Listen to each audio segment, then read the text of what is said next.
সওদাগরপাড়া আজিজিয়া আনসারুল উলুম মাদ্রাসা মাঠে এলাকাবাসীর উদ্যোগে এক বৃহৎ ইফতার মাহফিল অনুষ্ঠিত হয়েছে। ধর্মীয় ভাবগাম্ভীর্য ও আন্তরিকতার মধ্য দিয়ে আয়োজিত এই ইফতার মাহফিলটি এলাকাবাসীর মাঝে এক মিলনমেলায় পরিণত হয়। ইফতারের পূর্ব মুহূর্ত থেকেই মাদ্রাসা মাঠে রোজাদারদের উপস্থিতিতে এক অনন্য পরিবেশের সৃষ্টি হয়। বিভিন্ন শ্রেণীপেশার মানুষ, ধর্মপ্রাণ মুসল্লি, তরুণ যুবক সহ এলাকার সর্বস্তরের মানুষ স্বতঃস্ফূর্তভাবে এতে অংশগ্রহণ করেন।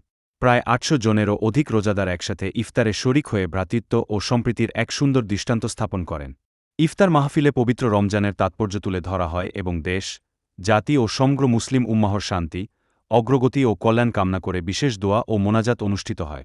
পাশাপাশি মানবিক মূল্যবোধ, পারস্পরিক সহমর্মিতা ও সামাজিক সম্প্রীতি বজায় রাখার গুরুত্ব নিয়েও আলোচনা করা হয়। এ সময় এলাকার গণ্যমান্য ব্যক্তিবর্গ, আলেম ওলামা, মাদ্রাসার শিক্ষক-শিক্ষার্থী, সমাজের বিভিন্ন শ্রেণীপেশার মানুষসহ অসংখ্য মুসল্লি উপস্থিত ছিলেন। তাদের উপস্থিতিতে পুরো আয়োজনটি হয়ে ওঠে আরও প্রাণবন্ত ও অর্থবহ। আয়োজকরা জানান, পবিত্র মাহে রমজান মুসলিম উম্মাহর জন্য আত্মশুদ্ধি, ধৈর্য ও ত্যাগের এক অনন্য শিক্ষা নিয়ে আসে।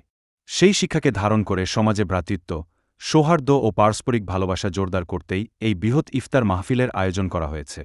ভবিষ্যতেও এলাকাবাসীর সম্মিলিত উদ্যোগে এ ধরনের ধর্মীয় ও সামাজিক কার্যক্রম অব্যাহত থাকবে বলেও তারা আশাবাদ ব্যক্ত করেন।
Gracias.